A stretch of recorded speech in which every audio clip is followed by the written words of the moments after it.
നമസ്കാരം. കർഷക കോൺഗ്രസ് സംസ്ഥാന പ്രസിഡന്റ് മാത്യു മാത്യുവിന്റെ നേതൃത്വത്തിൽ താമരശ്ശേരിയിൽ നടത്തിയ കർഷക സമരത്തിൽ പോലീസ് നേതാക്കന്മാരെ അറസ്റ്റ് ചെയ്ത് കേസെടുത്തതിനെതിരെ കേരളത്തിൽ എല്ലാ നിയോജക മണ്ഡലത്തിലും കർഷക കോൺഗ്രസിന്റെ നേതൃത്വത്തിൽ പ്രതിഷേധ ധർണയും സമരവും സംഘടിപ്പിച്ചു.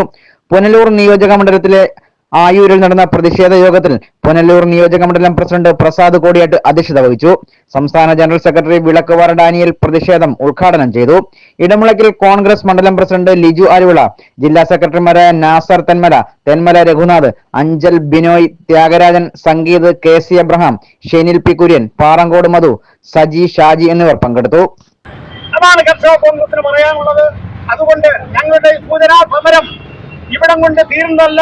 ഈ ആരംഭിച്ചിരിക്കുന്ന സൂചനാ സമരം സംസ്ഥാനത്തൊട്ടാകെ വ്യാപിപ്പിച്ചുകൊണ്ട് ഒരു വലിയ കർഷക പ്രക്ഷോഭത്തിന്റെ നാന്ദി കുറിച്ചുകൊണ്ട് ഇന്ന് നടക്കുന്ന ഈ സംസ്ഥാനത്തൊട്ടാകെ എല്ലാ നിയോജക മണ്ഡലങ്ങളും നടക്കുന്ന ഈ കർഷക സമരത്തിന്, പുനലൂർ നിയോജക മണ്ഡലം കമ്മിറ്റിയുടെ ഈ കർഷക സമരത്തിന് അഭിവാദ്യം അർപ്പിച്ചുകൊണ്ട് ഔദ്യോഗികമായി ഇത് ഉദ്ഘാടനം ചെയ്തുകൊണ്ട് ഞാൻ നിർത്തുന്നു. നന്ദി, നമസ്കാരം. ഇത് പങ്കെടുത്ത എല്ലാവർക്കും എന്റെ അഭിവാദ്യം.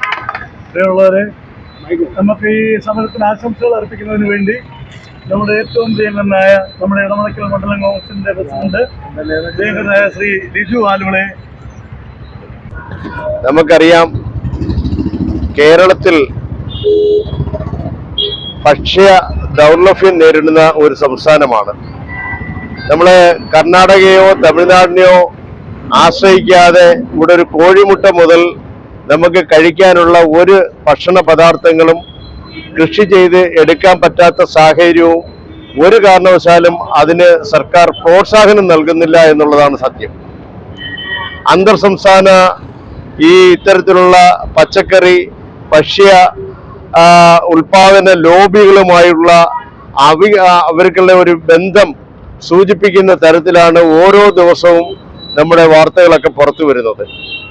കർഷകർക്ക് അവരുടെ കൃഷി ഉൽപ്പാദിപ്പിച്ച് അതിന് മാന്യമായ വില ലഭിച്ച് ആ കൃഷി മുന്നോട്ട് കൊണ്ടുപോകാൻ പറ്റാത്ത സാഹചര്യം ഉണ്ടാകുന്നു.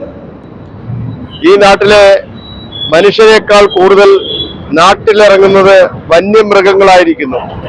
വന്യമൃഗങ്ങൾക്ക് സംരക്ഷണവും കൃഷി ചെയ്യുന്ന കർഷകനും മർദ്ദനവും ജയിൽവാസവുമാണ് ഇപ്പോൾ നടക്കുന്നത്.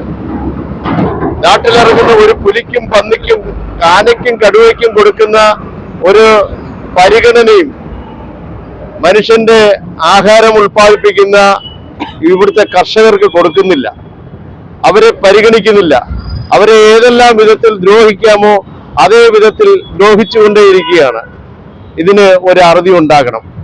ഇതിന് അറുതി ഉണ്ടാകണമെങ്കിൽ ഈ സംസ്ഥാനത്തെ ഈ ഗവൺമെന്റ് മാറിയേ ഇതിനൊരു അറുതി ഉണ്ടാവൂ എന്നാണ് ഞങ്ങളൊക്കെ വിശ്വസിക്കുന്നത്.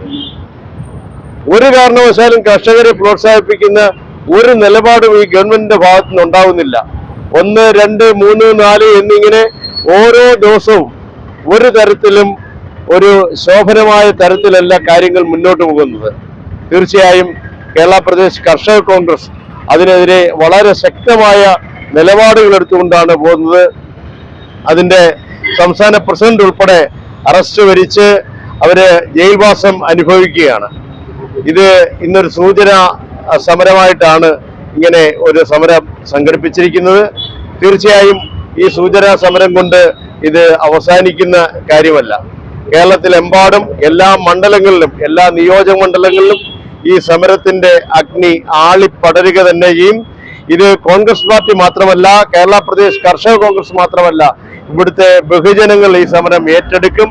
ഈ സർക്കാരിന് അന്ത്യം കുറിക്കുന്ന തരത്തിലേക്ക് ആ സമരം നീണ്ടുപോകും എന്നാണ് എനിക്ക് പറയാനുള്ളത്. ഈ കൊണ്ടുപോയി അത് പ്രതീക്ഷിച്ചിരുന്ന ഭയങ്കര ഇതൊക്കെയായിരുന്നു.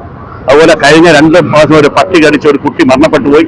ഇത് സർക്കാരാവട്ടെ, കേന്ദ്ര സർക്കാരാവട്ടെ, അല്ലെങ്കിൽ കേരള സർക്കാരാവട്ടെ, ഇതിന് പിന്നിൽ യാതൊരു പ്രവർത്തനവും ഇവർ നടത്തുന്നില്ല.